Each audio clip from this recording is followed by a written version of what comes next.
Ladies and gentlemen, President Trump just absolutely torched this entire Minnesota Somalian fraud situation, cracking down. Enough is enough. And by the way, President Trump also just personally delivered some pretty bad news directly to Somalian congressional representative Ilhan Omar. Take a look. The mayor of Minneapolis, Jacob Frey, is saying that he's actually proud to have the largest Somali community in the country, and his police chief. Well, then he's a fool. Well, his police chief is also I saying wouldn't be that proud to have the largest Somalian. Look at their nation. Look how bad their nation is. It's not even a nation. It's just people walking around killing each other. Look, these Somalians have taken billions of dollars out of our country. They've taken billions and billions of dollars.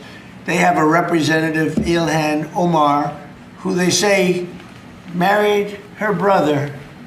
That's a fraud. She tries to deny it now, but you can't really deny it because, it just happened. She shouldn't be allowed to be a congresswoman, and I'm sure people are looking at that. And she should be thrown the hell out of our country. And most of those people, they have destroyed Minnesota, okay? Minnesota, you have an incompetent governor. You have a crooked governor. He's crooked as hell, but he's incompetent. Waltz he should be ashamed. That beautiful land, that beautiful state, it's a hellhole right now. And the Somalians should be out of here. They've destroyed our country. And all they do is complain, complain, complain. You have her. She's always talking about the Constitution provides me with... Go back to your own country and figure out your Constitution. All she does is complain about this country. And without this country, she would not be in very good shape. She probably wouldn't be alive right now. So Somalia is considered by many to be the worst country on earth. I don't know. I haven't been there. I won't be there anytime soon. I hope. But what the Somalian people have done to Minnesota is not even believable. It's not even believable. And a lot of it starts with the governor. A lot of it starts with Barack Hussein Obama, because that's when people started coming in. And you have to have people come in that are going to love our country, cherish our country. They want to kiss our country goodnight. They talk about our country. We want them to pray for our country. This is not the people living in Minnesota. And she's a disaster. She should not be, and her friends shouldn't be allowed. Frankly, they shouldn't even be allowed to be Congress people, okay? They shouldn't even be allowed to be Congress people because they don't represent the interests of our country. You hear that, folks? Get her out of here, go back to Somalia, and she shouldn't even be allowed to serve in Congress. And you know what? He's absolutely right. Now, Ilhan Omar herself actually responded to all of this just last night on CNN. Take a look. First of all, federal prosecutors say 59 people have been investigated in these schemes so far. Americans at large stole tens of billions of forms of aid during the pandemic all over the country. Minnesota's fraud scandal stands out, according to federal auditors. What are you hearing from investigators right now? Well, I've been following the cases closely as they've gone through the courts, and we know that there are more indictments possibly coming. I think that number might go up to 73 is what I'm hearing. Okay. Can you shed any light on why the fraud got so out of control in Minnesota?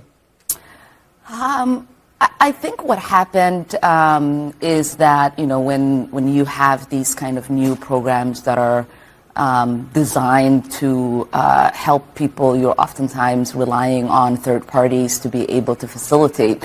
And I just think that a lot of the COVID programs that were set up, they were set up so quickly that a lot of the guardrails did not get created. Folks, this is absolutely insane. Rather than blaming the actual Somalian scammers themselves for ripping off the government, what does she do instead? She actually blames the government itself for being so easy to take advantage of. I mean, how could you not take advantage of it? Folks, this is like trying to blame some little old grandma for getting mugged by some criminal thug. Hey, if she didn't want to get mugged, she shouldn't have been so old and feeble. As you can see, there seems to be a pretty big difference between Western American morality and Somalian morality. They don't seem to be assimilating, to say the least. Now, on that note, I've got something I want all of you to take a look at, but first, I do want to say real quick that if you folks enjoy the daily news updates, please consider subscribing to the channel because it really does help a ton. But okay, check this out. The traditional American story is that immigrant groups would come over, they would learn the American customs, they would learn how to speak English, they would try to assimilate into the culture. And if they had bad elements in their own culture, for example, Italian Americans had the mafia, it was incumbent upon them to reject that kind of criminal activity and then to correct it. So you had famous Italian Americans like Rudy Giuliani going after the mafia. But in Minneapolis, we have precisely the opposite. The Somali community leaders like Ilhan Omar are defending the very people who committed billions of dollars in fraud. They're ripping off taxpayers and exploiting the high trust social safety net established by Minnesotans in the past. It is absolutely outrageous. And I think the president, again, I don't like all the language. I feel the same way as you do. But the president is right to hammer these people and especially to hammer the leaders. And so, folks, boy, do I have some great news for all of you today, because that is exactly what's currently happening right this very moment. Take a look. ICE is ramping up operations in the Twin Cities as well, and Garrett Tenney watching that for us. And where are we now? Garrett, good morning to you. Yeah, Bill, good morning to you. Federal agents are now on the ground in the Twin Cities, focusing on the Somali community and anyone who is in the country illegally. We know they have been stopping some folks out on the street asking for their IDs, also going door to door looking for specific individuals. And so, ladies and gentlemen, like I said, good news. The Minnesota ICE raids are now officially underway, which means it's time for all of these Somalian scammers to go back to Somalia. Now, Florida Governor Ron DeSantis also just weighed in on this entire situation. And by the way, between you and me, I think you folks are going to like this one. But I'll tell you, I'm watching the clip of Ilhan Omar. This is somebody that fled this, terrible country, no rights.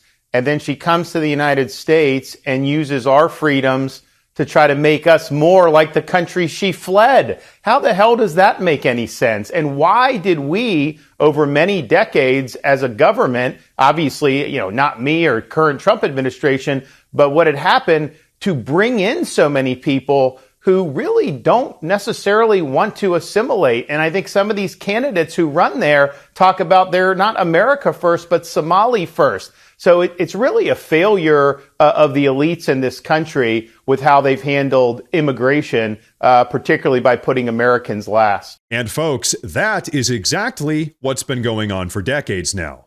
In fact, what's curious to me is that when America was at its peak back in the Great American Glory days, the country didn't have any of these third world immigrants. But somehow, nonsensically, we're all supposed to just sit here and believe that immigrants from the third world are what made the country great. Yeah, you know what? I'm not exactly buying it, to say the least. And you know what? Neither is Stephen Miller. Take a look. And somehow, over 250 years, we've gotten where we are today, and we've done it all without the help of Somali refugees, which is really a testament. It's a testament to our skill as Americans. And so, folks, here's my personal take on all of this. It seems clear to me that Americans, the American people, pretty much have the single greatest track record in all of human history. To be clear, we are the most inventive, hardest working, most ingenious people that this world has ever seen. And what seems to be the case is that as this country has fewer actual Americans inside of it, being replaced by third world immigrants, the country pretty much just keeps on getting worse. So you know what? Keep up the good work, President Trump, because now it's time to finally put America first.